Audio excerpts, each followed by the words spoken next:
6:00 p.m.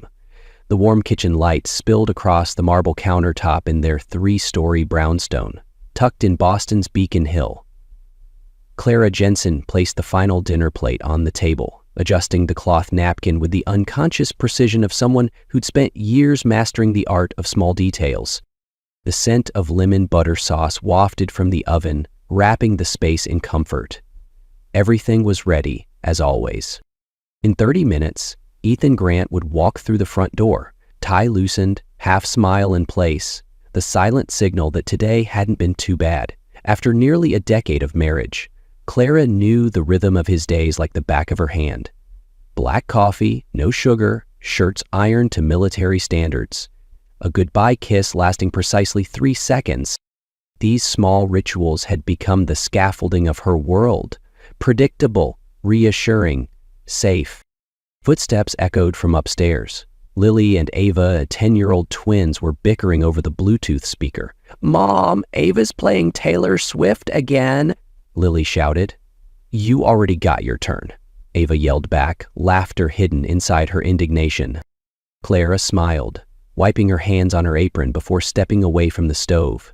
She crossed the hallway, her flats tapping against the wood floors in a rhythm as familiar as her own heartbeat. "Ladies," she called from the doorway, hands on hips, her tone stern but loving. "What's the house rule?"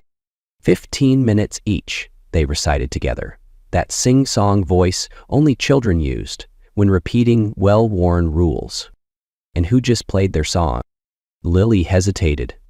"Me?" "Thank you for being honest," Clara said gently. "Ava, it's your turn now." "Lily, can you help me finish folding the napkins?" She leaned down and kissed Lily's forehead, breathing in the sweet, familiar scent of her daughter's hair. Back in the kitchen, Clara smoothed the linen dress she had carefully chosen that morning, a new release from a boutique she adored. Ethan liked her in this color. Soft, elegant, fitting for the image of the perfect wife she'd curated over the last 10 years. 629, 3 minutes to go. She glanced at the clock, scanning the room one last time, the table, the lighting, her softly curled hair, the pale lipstick she reapplied before the girls got home. Everything was perfect, just like every Tuesday evening for the past 10 years.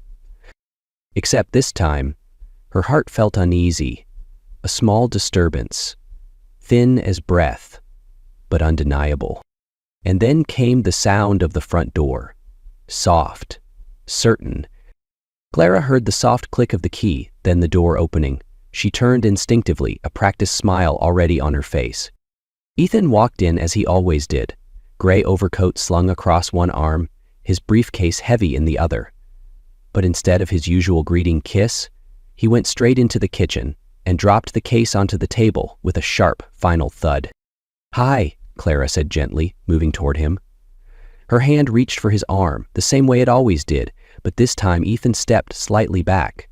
A small, imperceptible shift, but one that split the air between them wide open. "Is everything okay?" she asked, her voice warm, but with a note of rising tension. He didn't answer right away. Instead, he loosened his tie, laid it over the back of a chair, and sat down on the bench by the kitchen island. His eyes stared off into nowhere, as if bracing for something that couldn't be undone. "We need to talk," he said slowly, deliberately. 4 words. But to Clara, they felt like blocks of ice falling down her spine. In movies, people said that before everything fell apart. Now it echoed in her own kitchen. Their kitchen. "About what?" she asked, trying to sound casual. "About us, about this marriage." Clara froze, her hand clutching the edge of the marble counter. "Is something wrong?" Ethan sighed and rubbed his face, his go-to motion when work overwhelmed him. But this wasn't about work. "Clara," he looked up, his gaze distant and cold. "I'm not happy anymore, and I haven't been happy for a long time." Not happy. The words hit her like slaps. "But..." "We're fine," she said, barely breathing. "You, me, the girls, this home. We're good." "We're not," he replied simply. "You think we are, but I'm not." Silence stretched long and sharp. The ticking clock on the wall became deafening. "What do you want?" she asked, her voice thin. "And filing for divorce." The room tilted. The air thickened. Clara took a step back, hand still gripping the counter like a lifeline. "Why," she whispered, "what did I do wrong?" "It's not about what you did," Ethan said. "You're just not the woman I married. You've changed." "What do you mean?" Her voice cracked. He met her eyes, calm and cruel. "You've become boring, predictable, safe, in a way that feels suffocating. I feel like I'm drowning in this life." Each word a blade. Clara's voice trembled. "I gave up my career for you. I turned down my interior design scholarship. I stayed home. I built this life for you." "And that's the problem," he said. "You gave it all up. You disappeared. You became a shell." She stood speechless, her thoughts spinning, her soul breaking. "Is there someone else?" she asked finally. Ethan paused, just for a second. "There doesn't have to be someone else to realize. You're just not enough anymore." "Not enough fruit on upstairs?" Lily and Ava's voices floated down. "Mom, is dinner ready?" Clara didn't answer. She stood motionless in the kitchen as tears fell silently. Ethan walked out without looking back, leaving behind the woman he once loved, the woman he now called not enough. Alone, with a perfect dinner gone cold. It took Clara weeks to realize sometimes things don't fall apart with a crash. They unravel in the quiet repetition of survival. The divorce papers were signed faster than she expected. Ethan didn't cry, hesitate, or bother offering explanations. He had already hired his own attorney, navigating the process with a cold precision that stung more than words. After everything was finalized, Ethan transferred full ownership of the house to himself and offered $1,200, 0 cents a month in child support, just enough to survive. If Clara didn't need to feed 2 growing girls or eat herself. She didn't beg. She nodded, packed what she could, and walked out with Lily and Ava, leaving behind the house she once called home. Their new apartment was on the 3rd floor of an aging complex, 15 blocks from their old neighborhood.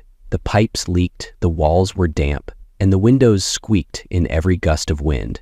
But Clara tried to make it feel like home. She taped up old family photos, hung star-pamintered curtains for Ava, and bought lavender nightlights for Lily. Small details that convinced the girls everything would be okay. But it wasn't.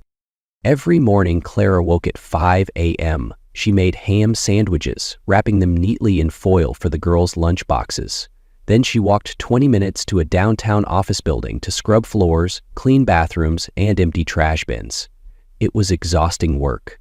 But sometimes, while scrubbing toilets, she found peace in not having to think about Ethan. At night, she waited tables at a small Italian bistro. White button-down, black apron, hair pinned tight. Some customers were rude, some tipped well. She needed both. When Lily asked why she came home so late, Clara only smiled. "I'm saving up for your birthday surprise." But the most reliable income came from a job she'd once dismissed, altering clothes from home. Word spread fast in the neighborhood about Miss Clara with the magic stitch. Torn jeans, worn coat sleeves, work dresses that didn't fit right. She fixed them all with the same hands that once sketched elegant interiors. One evening, as Clara sat at the kitchen table stitching a hem, Lily pulled up a chair beside her. "Mom," she asked, "can girls be heroes?" Clara looked up, setting the needle down gently. "Yes," she said, "but not all heroes ride white horses. Some hold needles and stitch lives back together." Ava chimed in. "Then you're a superhero, Mom."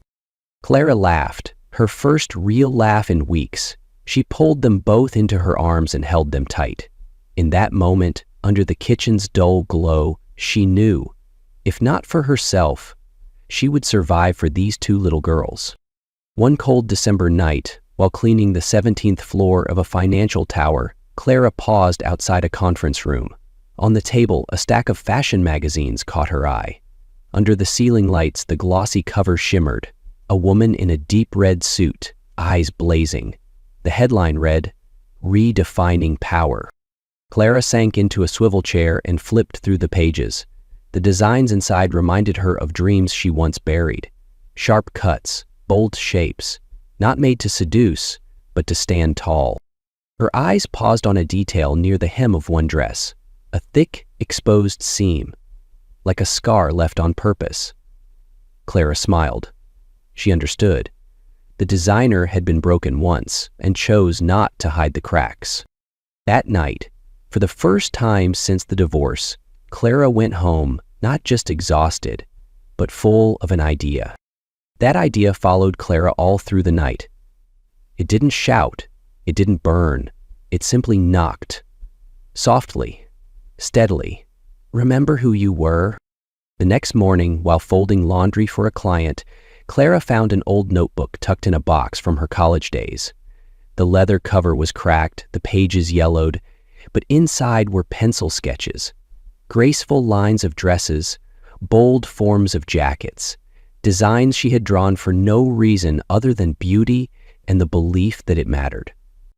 She ran her hand across the page, as if touching a former version of herself. A Clara who used to dream. That night, after the girls had fallen asleep, Clara pulled the sketchbook back out. She sat at the kitchen table under the warm light. Her hand shook as she picked up the pencil, not from fear, but from how long it had been. Yet the moment her pencil touched paper, it all returned as naturally as breath. In 1 hour, she'd completed 2 designs, a sharply structured blazer and a fitted dress with a high waist, for the woman who wanted to enter the room without asking permission. The next night, and the next, Clara kept drawing. Each design carried emotion, betrayal, fear, determination, pride. These sketches weren't trendy or flashy. They were raw, real, like wounds being stitched with care. A week later, dropping off a shirt at the dry cleaners, she ran into Sienna, the blogger from her building. Sienna noticed a sketch poking out of Clara's tote. "Did you draw this?" Sienna asked, surprised. Clara hesitated. "Just doodling." Sienna grabbed the paper, flipped through a few pages, her eyes widening. "Clara, this isn't doodling. These are real designs, and not just beautiful. They say something." Clara gave a sheepish laugh. "The voice of a sleep-deprived single mom?" "No, the voice of a survivor." 3 days later, Sienna published a blog post titled "The Midnight Dressmaker: When Scars Become Style." She included a few of Clara's sketches, name blurred, and wrote, "If you've ever been overlooked, if you've ever rebuilt yourself from ruins, you'll see your reflection in these designs." The post spread quickly. The first email came from a woman named Rachel, about to face her divorce hearing. She wrote, "I need an outfit that reminds me I still have worth. I don't want to look pretty. I want to look unbreakable." Clara stared at the screen, stunned. She saw herself in every word. She accepted the commission. No studio, no models, just an old sewing machine, some cotton fabric, and 2 little girls asleep in the next room. She stayed up all night crafting Rachel's blazer. She chose thick fabric, bold cuts, silk lining, part armor, part skin. When Rachel tried it on and looked in the mirror, she cried.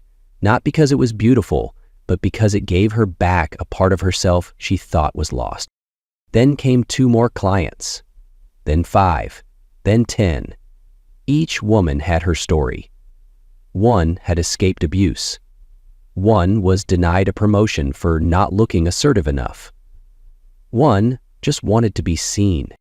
Clara named her first line Emberline, like coals that seemed cold but glowed beneath, ready to burn again. And this time, she wasn't designing to please. She was designing so women could feel strong, even if they didn't believe it yet. Clients kept coming. Clara was no longer just the seamstress on the 3rd floor. She became someone women sought out when they needed to rise again, when they didn't want to look pretty, but impossible to dismiss. Her tiny living room transformed into a studio. The dining table became a cutting board. The sofa turned into a fitting area. Lily and Ava learned to walk softly, help fold fabric, count buttons, even brew tea for guests. Clara didn't just sew clothes. She listened. Every woman who stepped into her home carried a wound, and Clara stitched a kind of armor out of empathy. One evening, after a fitting, a client said, This suit makes me feel like I have the right to take up space." Clara only smiled, but something in her heart sparked, like a match catching fire. Sienna was the first to say it aloud. "Clara, you're building a brand," she said, sitting cross-legged on a floor scattered with threads and fabric. "And it's growing by the day." "A brand?" Clara laughed. "I don't even have a store or a team or a logo." "You have the most important thing," Sienna replied. "You have a story, and what you make, it's not just clothes, it's strength stitched into shape." So they began. No capital, no office, just a shared belief. Sienna helped Clara launch an Instagram account, posting sketches, client stories, with permission, and finished pieces. Within weeks, they had over 30,000 followers. Comments poured in. "I see myself in your jackets. Do you ship to Chicago? How do I order?" Clara felt overwhelmed. She had grown used to shadows, to quietly sewing one piece at a time and folding it away. Now, all eyes were on her. Expectation, hope, admiration. One night, she sat with Sienna, staring at the growing order list. "What if I can't keep up? What if I disappoint them?" Sienna held her hand and said softly, "Clara, you've survived the worst. Now you just need to keep going." A month later, they found a small space in the Arts District, a single room with high ceilings and large windows facing the street. Clara used her modest savings to rent it. She moved in her old sewing machine, pinned up her sketches, and wrote on the window in white marker, "Emberline Studio for Women Who Rise." Opening day came with a soft rain, but people showed up, not just to shop, but to share, to listen, to say thank you. Some hugged Clara as they left. Some touched their blazers and whispered, "I've never felt this strong before." Emberline didn't use flashy ads. They had no PR budget. The brand grew through quiet whispers. "You should see Clara. She doesn't just sew, she sees you." Within a year, Emberline was featured in a local fashion magazine under the headline, "The Atelier That Dresses the Brave." The article told Clara's story, from abandoned wife to designer of resilience. No drama, no clickbait, just truth and the power of a woman who dared to rise. One afternoon, Clara was hemming a dress when Ava burst in, eyes glowing. "Mom, my teacher said I could do my class presentation on the most inspiring person. I picked you." Clara paused, needle in midair. "What are you going to say?" she asked. Ava grinned. "I'm going to say, you're not famous, but you help people remember they're strong too. You relight the fire people thought had gone out." Clara said nothing. She just pulled her daughter close in that little room full of fabric where she had rebuilt herself and unknowingly helped rebuild so many others. One early spring afternoon, Clara received a thick envelope addressed to her store. Between invoices, fabric quotes, and thank you notes from clients, the cream-colored envelope with elegant handwriting stood out like a memory she hadn't asked to revisit. She opened it. Inside was a wedding invitation, embossed, gold-lettered, smooth as silk. At the top, 2 names were printed in bold. "Emily Roth and Ethan Grant cordially invite you to their wedding, June 10th, Montrose Vineyard, Connecticut." Clara stared at the name. Ethan Grant. Her heart clenched, not from love, but from the sudden flood of memories she had buried beneath years of survival. And the name Emily Roth, her college roommate, her old friend. They once split rent, shared midnight pizza, dreamed out loud about the perfect man. She didn't know what to feel first, grief, rage, or simply nothing. That evening, Clara sat by the studio window, the invitation lying on the table like more than just a summons to a ceremony. It was a door opening to a confrontation she never imagined. Sienna walked in with 2 cups of hot cocoa. "You okay?" she asked, eyes glancing at the envelope. Clara nodded, lips pressed tight.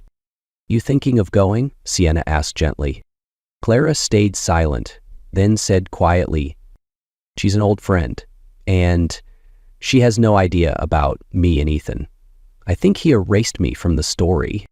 A pause. "You know," Sienna said, You could go, not to cause a scene, not to take anything back, but just to prove to yourself you're not afraid anymore. 3 days later, Clara sent Emily an email, warm, polite, like someone who had no scars tied to the groom. Congratulations. If you're still looking for someone to design your dress, I'd be happy to help. Emily replied that same night. I'd be honored. I've always admired your elegance. Clara said yes. Not for money, not for the challenge, but because a part of her wanted to stand in that wedding not as the ghost of a past, but as the woman who stitched herself back together. For the next few weeks, Clara poured herself into the work. She chose French lace, ivory silk, soft silhouettes that captured grace. Emily beamed during fittings, glowing like the bride she dreamed to be, never knowing that the woman making her gown once stood where she would stand and was left behind without a glance. Every time Clara held a needle, she asked herself, if I told her, would she believe me? Would anyone believe a bitter ex-wife? Or would they call it jealousy, sabotage? She didn't know, and strangely, she didn't need to. Not everyone needed the truth. She just needed to know it, and stand in it. The wedding day came.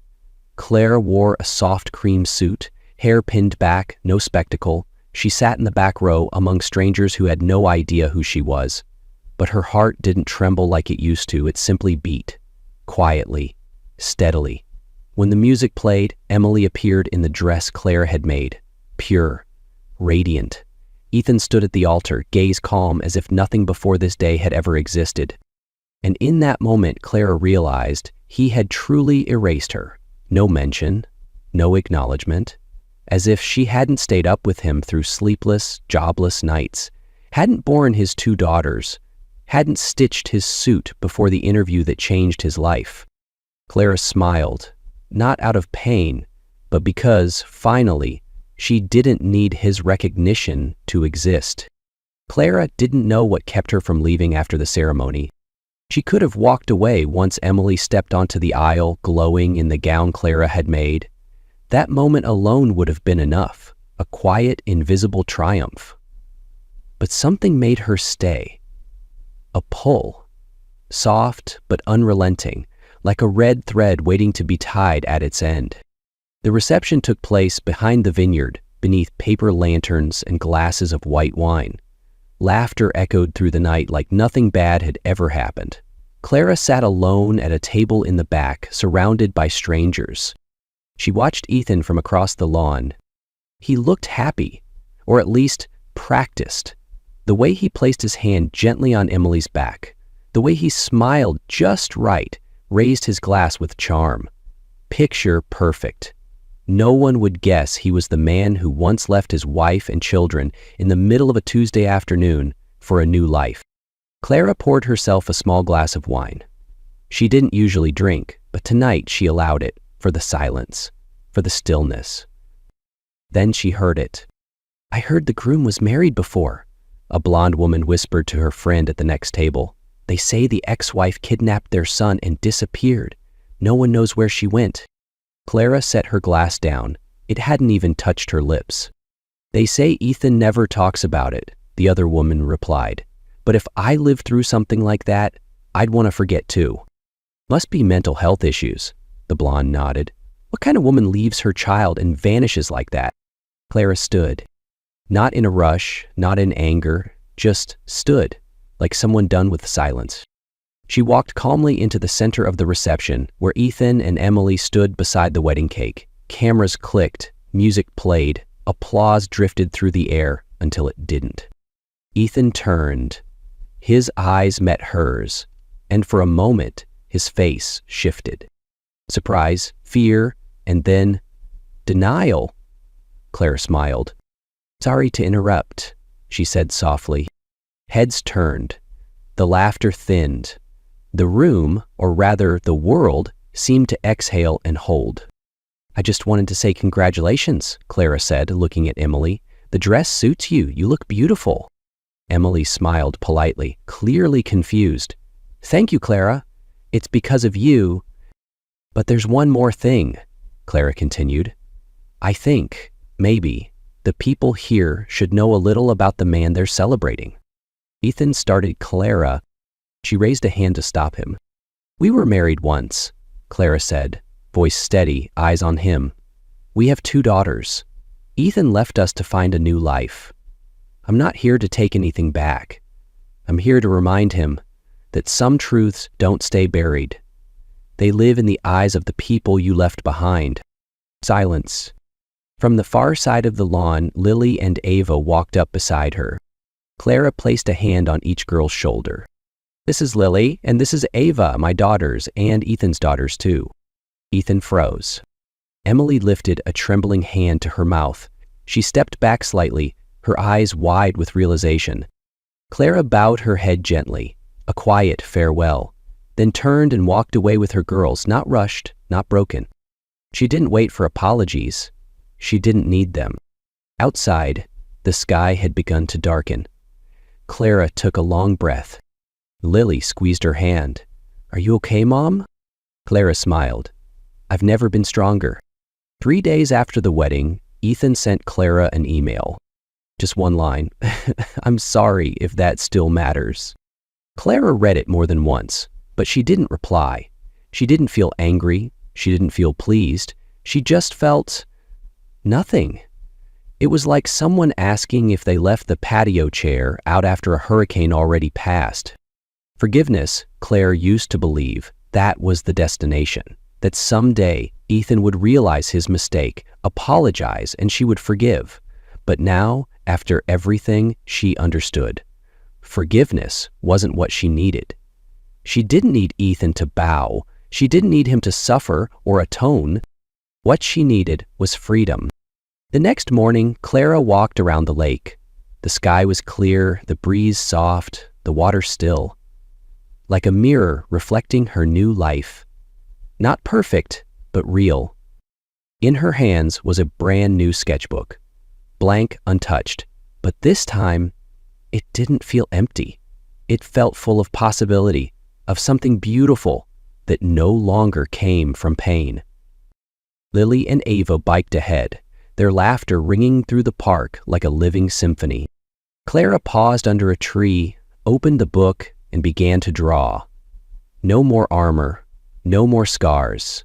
This time, it was softness, flowing dresses, gentle lines, the quiet strength of a woman who no longer needed to prove anything.